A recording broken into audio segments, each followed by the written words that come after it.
Sahanjo, everybody.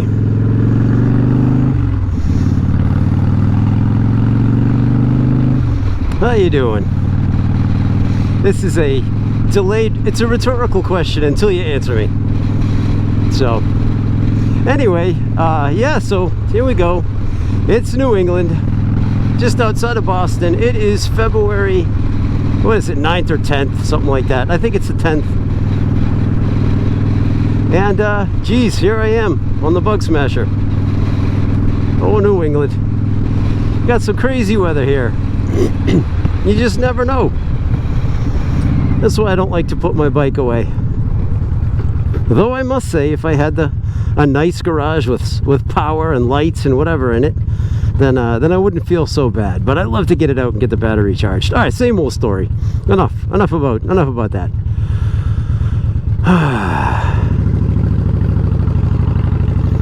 Got my Peter Steele useless suit on. I don't know why I was stopping up ahead. Yeah, my mechanic suit, and but I got something different out here. I got my got my Death Wish coffee vest, which is it's not the greatest of vests, but you know, it's not the worst of vests either. It's actually it's great as far as vests go, but I should say it's not the most like you know, like weather, you know, New England weather friendly vest, I guess. It's good for oversize. It's not good for February unless it's under a jacket, you know what I mean? So that's all I'm trying to say. Today I want to talk about I'm gonna lose 100 subscribers. I want to talk about contemporary Christian music and why I've despised it a little bit, but there were some shining lights when I was younger. So I grew up a regular churchgoer. Went to a Nazarene church down in Duxbury, Massachusetts. It was actually full of wonderful people. It still is a great church. And I don't go there anymore. I live far away. But while I was there, you know, I was heavily involved in the youth group. It was a really, really good youth group. Awesome people in there. I had some just, you know, very safe and very wonderful friends. You know, and listen, well, anyway, I'm not going to get into all that stuff. But it was, I was really blessed to be in a great youth situation there. Anyhow, let's talk about music. I was, at that time when I was, you know, a little kid, right up into high school, my parents had a really good record collection, and I was a big fan of things like the Beatles. They had the Beach Boys. They had, you know, Michael Jackson, the Thriller album, and Off the Wall. So there was a lot of really good stuff. They had a lot of folk stuff. My mother had a big country collection, and actually some good country music. You know, I rag on country music a lot, or you know, and all that stuff. And I try not to do it so much. But my mother had very good taste in country music, so it wasn't the unintelligent, you know, beer-soaked short shorts and tractors and all that nonsense. Like, that's fine if you're from there, but I'm not from there. So let's, you know, that's what that is pop music. You know, I'm not a fan of pop music. So my mother had good country music. Anyway, I do digress. What I liked on the radio, so I was born in 1974, and big on the radio. So I was around for things like the 80s. I was around for, you know, Talking Heads, David Byrne. I was there for all of that other stuff, hair metal. I was there for Run DMC. I mean, there was some really, really good stuff on the radio, and I liked, you know, you listen to the radio, and I had a tape deck, and I would wait, and they would say like, we'll be playing blah blah blah song, Deep Purple, Smoke on the Water, coming up in the next hour, and I would wait. And when Deep Purple, when I thought they would come on, I'd press record. And then, of course, it wouldn't be Deep Purple, so I'd stop, rewind a little bit, get back to that spot. And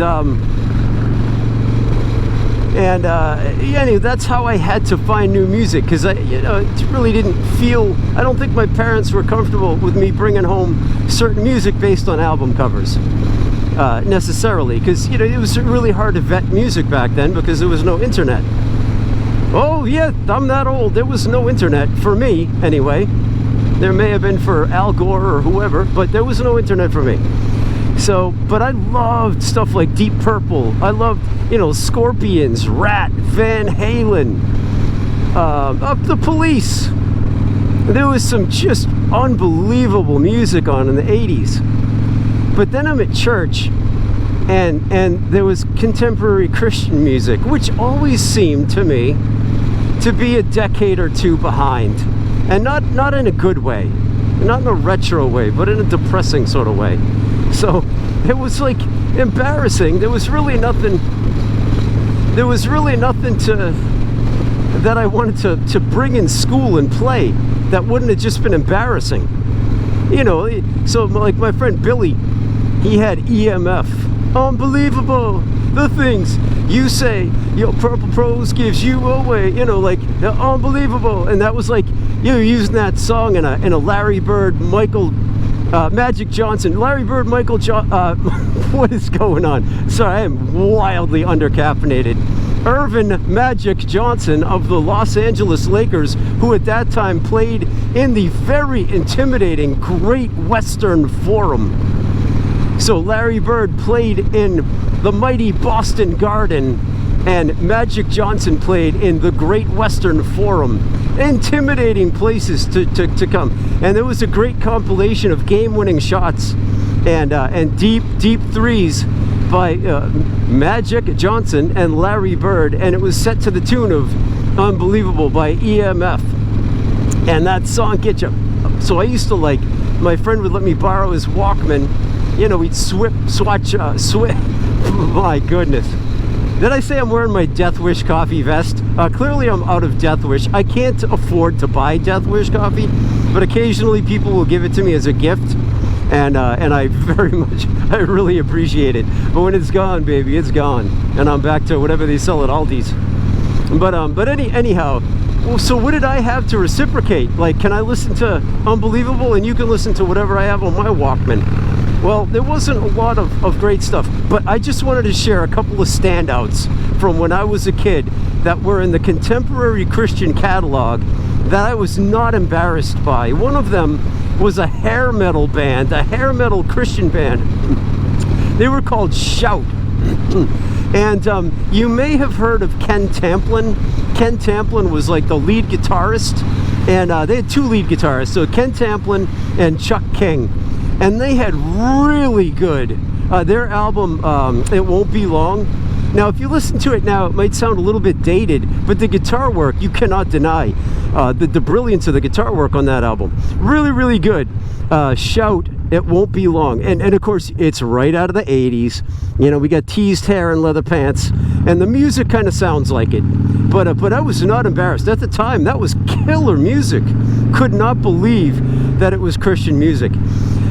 And another album, I'm talking high here because I'm excited. It's been a while since I've been on the bike. Let's calm down a little bit, shall we? Okay, a little too much hairspray in the old helmet. Excuse me. Brian Duncan had an album called Strong Medicine, and something in that album really hit close to home. And I'll tell you maybe why afterwards, but Strong Medicine by Brian Duncan, Brian with a Y, was a really, really, really good album at the time, and I still really love it. I can't listen to it in a non-biased fashion because I do love the album. It's got it helped me through some hard times, I guess, as good music does. And then he had a subsequent album, I can't remember, Anonymous Confessions of a Lunatic Friend or something like that, and there were a couple of songs on there that really spoke to me.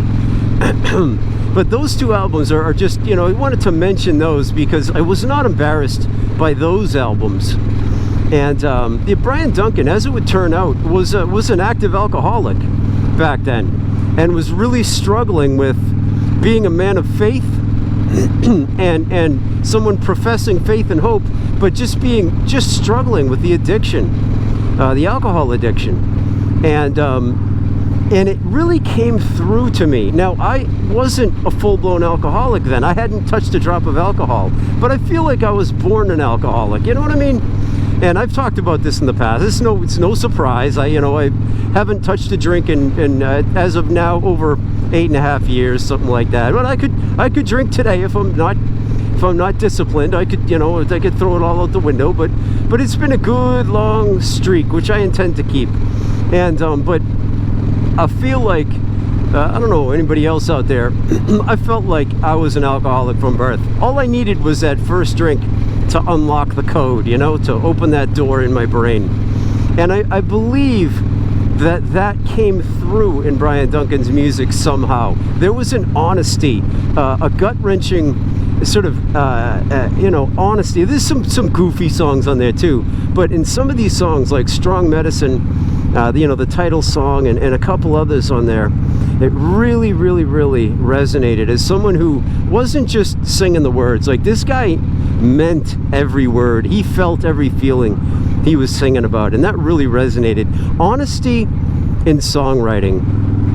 I mean, you write a song and just be honest. Don't go for the pop thing. You can change somebody's life. Do you know what I'm saying? You can really give somebody hope who's really struggling to find it. And I feel like I felt that in that album. So, as much as I rag on contemporary Christian music sometimes, I get a little tired of like playing C, G, and D over and over and over again for 18 minutes with a really slow build. And it's like, I know where you're going, just get there. Like, I like it when Typo Negative does it, and then the song will explode into like a different motif, and it's just awesome, and it's heavy, and it's beautiful. A lot of contemporary Christian music, it's like formulaic, and I found out that some of these guys on stage, they got like there's a producer or somebody talking in their ear, telling them go back to the bridge. It's like, come on, that's not worship, that's performance. I don't want somebody talking in my ear. Although I have to say, it would be very helpful when you have 700 members in a band on stage, if everyone knows where you're going. But that's why I like a smaller band, because you can make eye contact. You got 3 people, you and 2 other people, or you and 4 other people, you can make eye contact with everyone. You can feel the eye contact even if people aren't looking at you. So you can make some spontaneous changes that are very satisfying and whatnot. Oh my gosh. Go ahead, dude. And that Lexus was supposed to go. Anyhow, so anyway, that's whatever. So why rag on contemporary? There is some very good contemporary Christian music right now, which I will not delve into. So there. Anyway, that's all I wanted to talk about. There were a couple bands, and just when I was a kid, that I was not embarrassed by. But other than that, I was listening to the radio, and I was just waiting for I'd go from Running with the Devil, or something like that, to listening to something else. Anyway, guys, that's it. Matt the Greeter, I care about you, and I will talk to you guys soon, all right? And have a great day. Hope you're able to ride. All right, bye.